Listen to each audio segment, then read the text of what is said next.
Has your child been to countless doctor's appointments? Maybe they've had many rounds of blood work, MRIs, even more expensive tests, and everything is coming back normal. It's frustrating because you're not getting a real answer when at the same time you see your child struggling with a chronic health issue. Maybe it is sleep, maybe it's digestion, behavioral challenges, even developmental delays. You know something's going on, and yet your pediatrician says, don't worry, they'll outgrow it. Give it a little time. Maybe you're even more frustrated when they say, well, if you want something in the meantime, here's a medication to manage the signs. So in this video, I want to dive into what we see as an even more crucial exam and a more crucial test because it is going to help you go more to the root of the problem. It's something that traditional medicine often misses because they're just not looking deep enough. So I want to dive into this video. If you are a parent and you're kind of feeling exhausted, you've tried different supplements, vitamins, medications, maybe different therapies, and nothing seems to really be getting to the root of your child's chronic health issues. So the scans that we do in our office, this insight scanning technology, is actually a way to measure your child's nervous system. And the reason that's critical is your child's nervous system is the air traffic control of your child's entire body. So as a result, it's going to be different than blood work or MRIs or other maybe even functional medicine tests that you've had for your child. And I want to give you a quick story before we start of a woman that came to see us probably about 8 years ago who, before she came to see us, she said, I've been to every ologist. I've been to the neurologist, the immunologist, the gastroenterologist, the rheumatologist. No one can figure out what's going on. She was having these weird neurological signs and symptoms that would just like travel through her body, these weird sensations, weird aches, weird pains, and she couldn't get to the root of things. So when she came to see us, what we said is, well, all right, what they're doing with all these tests is trying to give you the right diagnosis, which can be important. However, they're not coming up with a diagnosis. So let's just for a moment set the diagnosis aside and let's look at how your body is functioning. And we know that function is controlled by the nervous system. So I want to show you here quickly. Obviously, the brain is telling everything in the body what to do.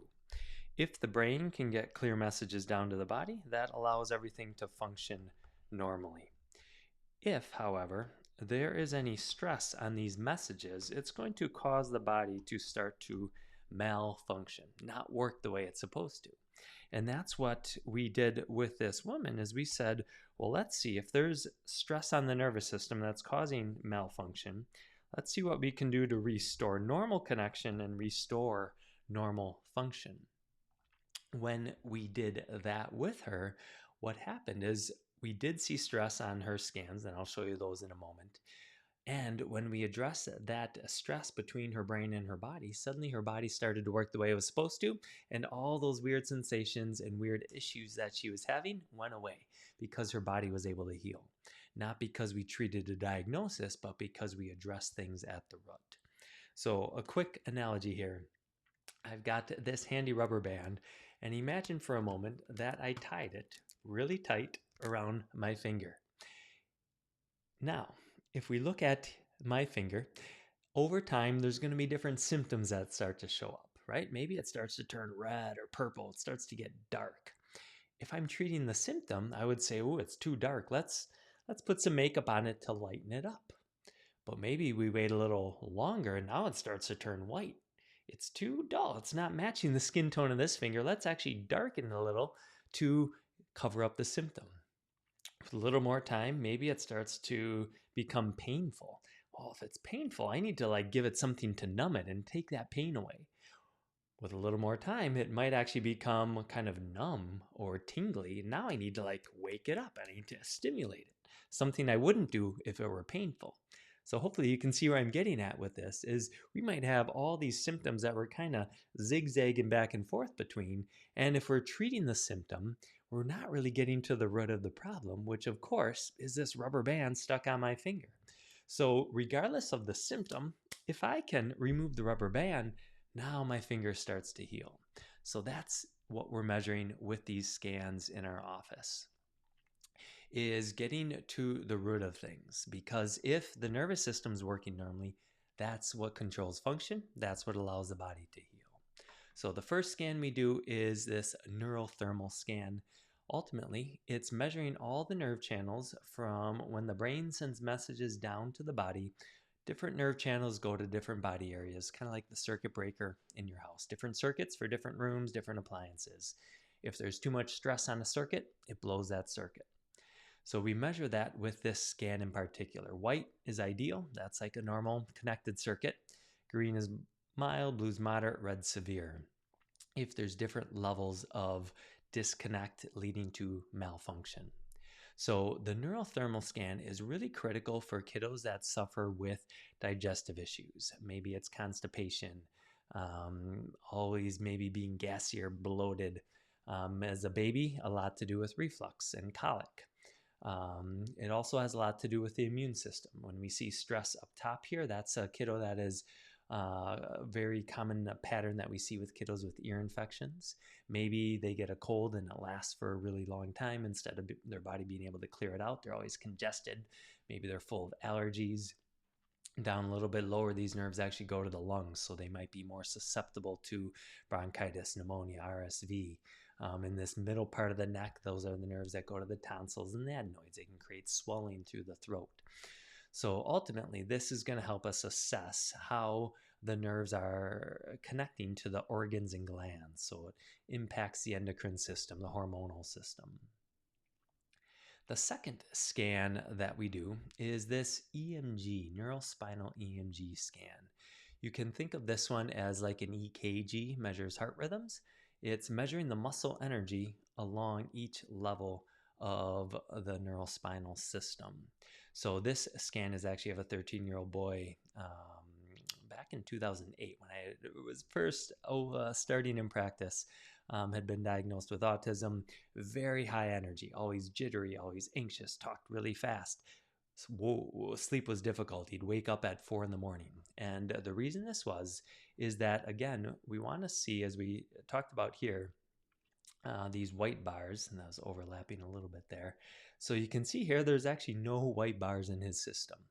What that means is that his nervous system is basically his body, the nerves from his body are sending tremendous amount of stress into his brain around the clock. So that's why he would wake up at 4 a.m. because there was just so much stress coursing through his system. Once we started adjusting him, one of the first things parents notice is he started sleeping in. He started sleeping in until 7. He actually had to be woken up before school for the very first time. So this scan is measuring what the body is sending into the brain. So it's key for things like autism, for ADHD, for anxiety, for sensory processing issues, for basically a brain that's feeling stressed and overwhelmed.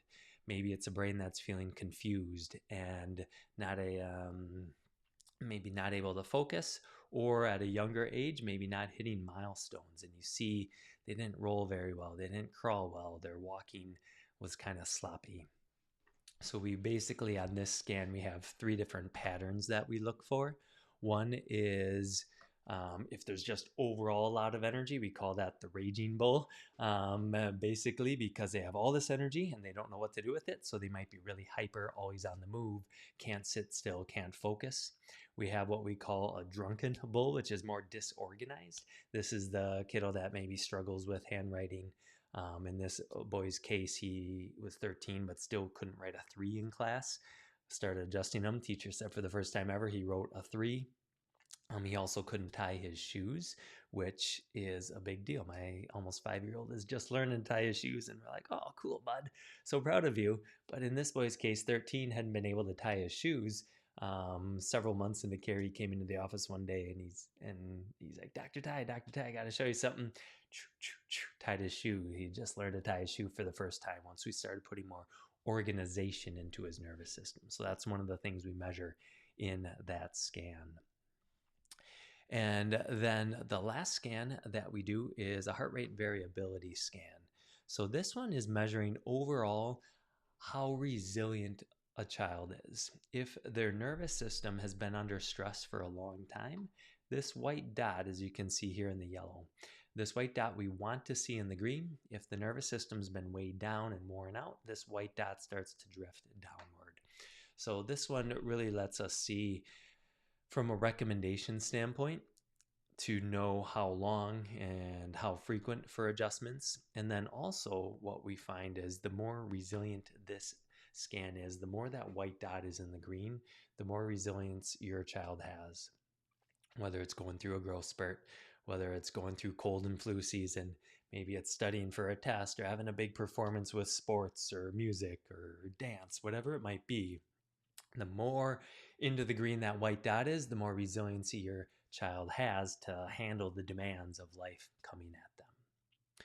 So that's what we're looking for in our office, and why we focus less on the exact diagnosis and more on below the surface. How is the body functioning? And function is controlled by the nervous system. So what we look at is how well the brain and the body are working together. If there's a disconnect, if there's stress on the nervous system, now different symptoms might start to show up. And a lot of times parents will go to the GI doc for their child's constipation. They'll go to the immunologist for the allergies. They'll go to the ENT for the ear infections. They'll go to the neurologist for the ADHD or the sensory or the autism, the anxiety. And what we see is that while those look like separate categories, they actually really come in together with a common pattern, and that being the nervous system. When we help the nervous system get on track, it helps your child get on track. So if that interests you, if you ever want to learn more, check out our website, give our office a call, shoot us a message. Know we're here for you, and we'd love to see what your child's scans look like, to see if that is the key missing piece to get them to the next level.